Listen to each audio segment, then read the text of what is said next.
meel walba oo aad joogto daawado waxaad ku soo dhawaataa janaal kale waaye filmis oo hadaan oo kale kuu soo gudbiya warbixino la xiriira arrimaha Bollywoodka.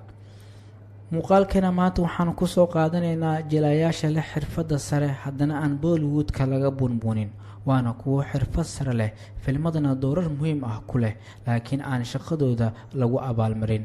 waa qiyaastii 10 xidig xirfadana aan lagu tixgelin ee Bollywoodka ka xamaasha.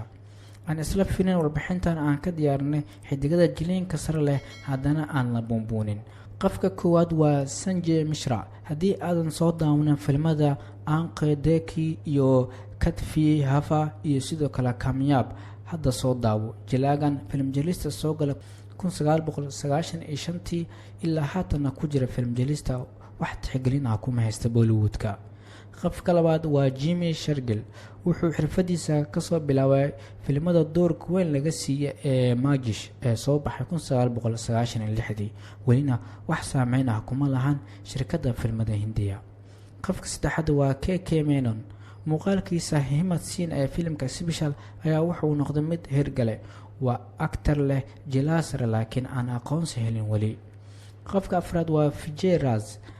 badankeena waxaan ku xasuusanaa doorkiisa mid ku fiican baryaaniga Kristiisa, wuxuuna qayb muhiim ah ka soo ciyaaray filimada Dead Ishqiya, Sorma iyo Dream Girl.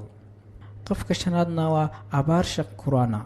yaanan xasuusan doorkiisa filimka Dangal, wuxuu doorar fiican ku lahaa filimada Dangal, sidoo kale Cambodia iyo Stree. qofka lixaad waa Randeep Hooda. waan aragnay bandhigyadiisa kala ahaa Highway, Sultan iyo sidoo kale Sarabjit. filimkiisa ugu dambeeya waxaa laga daawaday Netflix. qofka toddobaad ee warbixintan waa Raj Kumar Roy. wuxuu ku soo caanbaxay filimkii la daawaday 2010 ee Love, Sexy or Dhoka. waa xidig suurtagal ah haddana xirfad sare leh. qofka ugu dambeeya warbixintan waa Sushant Singh Rajpur. way adagtahay in aad aaminto inuusan dunida ku nooleen.